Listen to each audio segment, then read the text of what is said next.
Right on, so we're gonna nip this one in the bud as early as I can. Content deleted.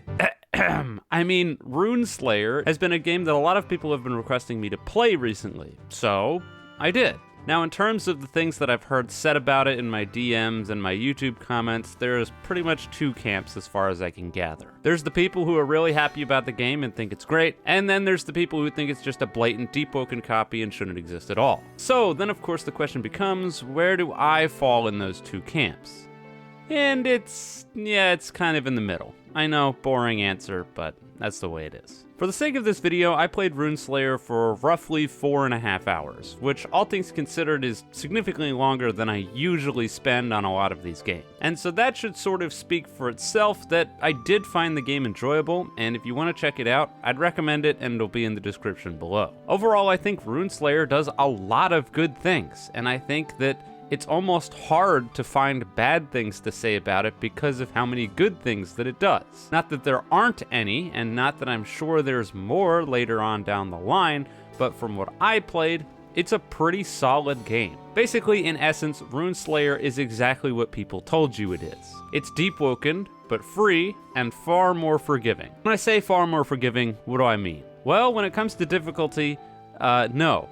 Not at all. In fact, it's quite the opposite, and that's something that I think actually ends up being in the game's favor. No, what I mean when I say that it's far more forgiving is that this game completely lacks the permadeath factor that Deepwoken has. Now, this is obviously a big point of contention, because there are some people who really like Deepwoken permadeath, think that it should be even more harsh than it already is, and then there's the other side of the field that says that permadeath basically doesn't have a reason to exist in Deepwoken anymore. And this game seems to be made for both camps, and that probably sounds confusing, but I'm gonna tell you why right now.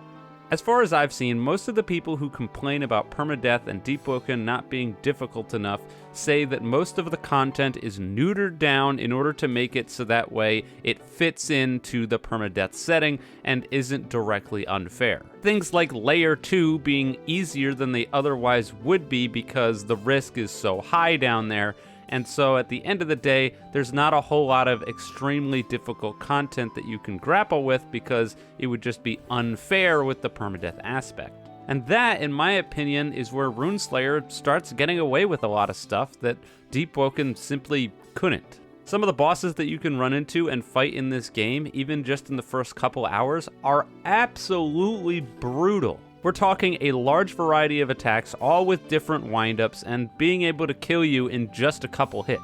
If you tried to do this in something like Deepwoken, it would be borderline unforgivable, because if you died this way, well, that would be bullshit, and you just wouldn't want to play anymore. But here, considering you can simply respawn and go back, they get away with it just fine.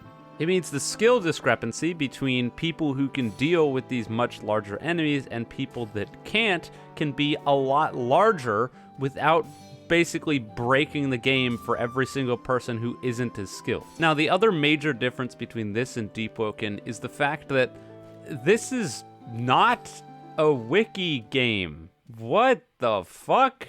The very last thing I expected was to play a game like this and have it not be a wiki game. And I guess this is just proof that the world is healing because, yeah, good job, guys, seriously. At the beginning of the game, you start off at a tutorial, and this tutorial is pretty bare bones. It tells you just about the same amount of stuff that Deepwoken's tutorial would have. Dodging, parrying, attacking, yada yada yada, and then it throws you up against an impossible boss that you can't beat just like Dark Souls would. If you're stubborn like me, you'll run around for 20 minutes and then eventually die anyway because you fucked up. I would wager some really good players can probably take out this boss, and there's probably a secret thing for doing it, but yeah, I did not do that. Anyways, if this was just the extent of the tutorial, we'd probably be in trouble. But, well, it's not. Not technically, anyway. The rest of the tutorial is strictly optional, and it serves as basically the entire starting town of the game. There are a huge variety of quests in the starting town that all directly serve to teach you how to do different things in the game. And your quest journal that you have access to at any given time always has clear and concise directions on exactly what you need to do, what direction different quests are at, etc., etc. This game is proof that you don't need a bunch of map markers and a bunch of HUD icons in order to have people complete quests. It tells you which cardinal direction the thing that you're looking for is in, and then you go out and explore and find it. Overall, the starter town is just fantastic because, again, it basically explains every single mechanic that you're going to need to know how to do in the game. Whether it be crafting items, selling equipment, getting pets, creating potions, cooking food, all of this different stuff all has a quest from an NPC in the starting area that you can do that will teach you how to do it, and that's fantastic. The only real complaint that I have is that I think upon later playthroughs, or if you just forget, the lack of a map in general can be a little bit of a problem. If someone, for example, tells you to go to the rat pit and you've already been there, but now you want to go back and you don't remember where it is, you're probably going to end up on a wiki page looking for a map, and that kind of sucks. I think it would be cool if there was a physical map in town that showed you the surrounding areas and where the landmarks were, so that way if you did forget or you somehow missed something in the area, you could look at the map and then know where to go. I can understand that the developers probably didn't want to include a more gamey map system where you hit a button and opened it on your menu, but a board somewhere in the town that had a map of the general area and said you are here or something would be pretty cool, and I think it would help in general to once again alleviate that wiki game nature. Now, I've been kind of brushing over it, but I do want to talk about the combat really quick. Combat in this game is it's deep woken. It literally is deep woken in pretty much every single possible aspect, both in form, function, and sound effects. And I think that they've kind of shot themselves in the foot for this, and I'm not entirely sure why they did it. I get that the game probably uses the same sound libraries that a lot of other games use. Obviously, Dark Souls is a huge inspiration. I mean, for God's sakes, the Dark Souls theme plays on the menu, so that pretty much speaks for itself. But that being said, I feel like you probably could have used some different sounds going on here to make people not immediately levy deep woken copy, but I guess not. I really don't think it's that big of a deal, and this game does fill a bunch of niches that Deep Woken simply doesn't. I think it sort of falls into its own category of a almost Woken-like, in the same way that there are Souls-like games, so I don't think it's a direct ripoff, but I don't think they did themselves any favors either. Regardless, because this game has Deep Woken-esque combat, the question then becomes, does it feel as good as Deep Woken? And the answer is, unfortunately, no, not quite. I think it's really, really close, but it doesn't quite hit, and I can pretty easily explain why, I think. The main thing about Deep Woken's combat is that the enemy attacks are always readable. You always know what the enemy is going to hit you with because their attacks are extremely exaggerated, and one of the big things that lends credence to that is the fact that the larger enemy monsters are usually very big, and so they have very obvious windups. Now, this sort of falls out the window when it comes to Rune Slayer, especially considering that a lot of these early game enemies are animals, and animals are only just a little bit larger than human size. And so trying to get a grasp on all of the attacks that the animals have and what their different windups look like, easier said than done. Never mind the fact that there are several attacks that basically don't have windups whatsoever. And so when you combine the fact that there are several attacks that have barely any windup, and the fact that some attacks are delayed, some attacks aren't, and you can't really tell a lot of the time what the enemy's going to do until after they've already done it, you run into some problems. It's not impossible by any rights, but the readability of attacks is so much lesser so than it is in Deep Woken, and I think that is abundantly clear. It can lead to some frustration, but as I said earlier, they get away with a lot of this frustration from the fact that if you do get cheesed by some lesser enemy because they throw out 3 different attacks, all with different windups, all at the same time, if you end up dying, you can just respawn anyway, so it's not the end of the world. Now, once again, another thing that I think this game clearly incentivizes over Deep Woken is its ability to play with other people, or the fact that you're heavily encouraged to be playing with other people, and I found that out the hard way. Because a lot of these bosses are, to put it simply, not so easy. Obviously, going in with more people is advised because you can take aggro, you can deal extra damage, yada yada yada. And if you party with your teammates, then you won't be able to hit them with your own attacks, which obviously that helps a lot. Not only that, but several of the quests in the game even advise you to bring a party of people along with you just in case it's too difficult. And the thing is that in this game, it's not impossible to get by yourself. I'm an example of that. But it is a lot easier to play it with friends, and that's something that I think can't be understated. Deep Woken in a lot of ways feels like an almost anti-social game a lot of the time. And I know some big clan kids are going to come out of the works and say that I'm wrong and talk about all these great ganks and yada yada yada. But seriously, a lot of the time it just feels like I'm doing a lot of stuff by myself because having someone else there is either a hindrance or just generally doesn't help me.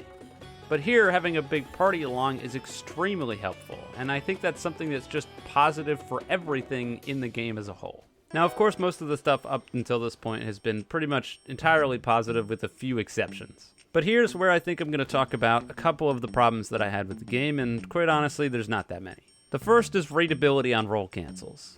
You can cancel your roll in this game just like you can on Deep Woken, but when you do it, there's no real indication that you've done so. In Deep Woken, there's an animation when you roll cancel, and in here, doesn't exist. Not sure how they missed this, but there should definitely be an indication that it happened.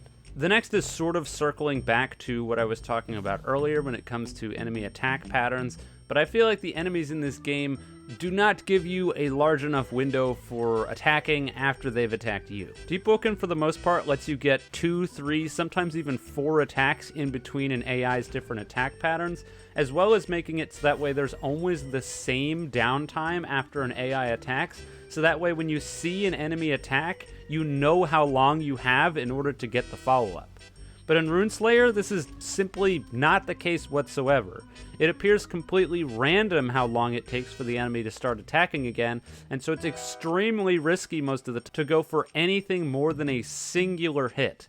And playing this sort of turn-based game where I hit them once, and then I block, and then they hit me, and then I hit them once again, and doing that over and over and over again while mixing in spells every once in a while doesn't feel quite as good as knowing the attacks and knowing how long of a window I have to attack. If I have an enemy do a multi-hit attack on me and I parry all of the multi-hits, I should know that after that attack I can get 3 to 4 hits in, and then I can worry about blocking the next attack, which obviously would be random. If they go for a bite attack, maybe I should know that I can get 1 or 2 swings in, but after that it's going to be risky to go for any more because I'm going to get hit by another attack. But again, because it seems like the windows are just random, the readability is lost, and I think it just makes for a worse gameplay experience. Boss respawns. You almost certainly knew this was in here if you've played this game, and they're not good. I don't know exactly how long it takes for the bosses to respawn, but I know that it's way too long already. There is no reason why a boss should ever take more than like a minute to 2 minutes to respawn. No reason. Because all this does is make it so that way people who may get there after someone's already killed the boss just can't kill it now. As an example, I went to go kill the Rat King, and when I got there, I couldn't find the Rat King. Well, that's because the Rat King was already dead. So I went in circles and circles and circles and circles and could not find the damn Rat King. So then I server hopped, and on the next server, no Rat King. Finally, on the third server, I found the Rat King, but all that did was piss me off because it shouldn't take me 3 server hops to find a singular boss. The boss should just respawn within a reasonable amount of time. So far, all of the bosses I've fought are in confined, relatively small areas. And so it's not like having the boss respawn relatively quickly is obstructing a path or anything. They're out of the way, and they should respawn within a reasonable amount of time, so that way if you're farming it, it doesn't take forever, and if you're just playing the game, you don't come up to boss areas and just there's no boss there. There's no reason for it to be this way, because if people are farming bosses, they're just going to server hop anyway. So all you do with this is waste people's time. And finally, I want to talk about the crafting menu. The crafting menu isn't bad necessarily, but I do think that you really should have a toggle to show the things that you can actually use on the crafting menu. I think it's a good thing that you can craft all of the items for all of the different classes, because it means if you're on a slot and playing with someone with a different class and you have the resources to craft something, you can craft something for them, and that's cool. or you can craft things for another slot that you might have. That being said, having 80% of my crafting menu red because I can't use any of those items based on the class that I'm playing is really stupid. There should be a toggle somewhere at the top that just hides all the things that you can't use, so that way when I open my crafting menu, I'm not sifting through a bunch of garbage that just doesn't mean anything. I think general filters in this area other than that would also be cool, so that way you can find directly what you're looking for. As I'm sure as the game goes on, there's going to be more and more crafting recipes, and there's going to be a whole lot of crap here, but at the very least you should be able to hide the stuff that you can't even use, because, well, what's the point?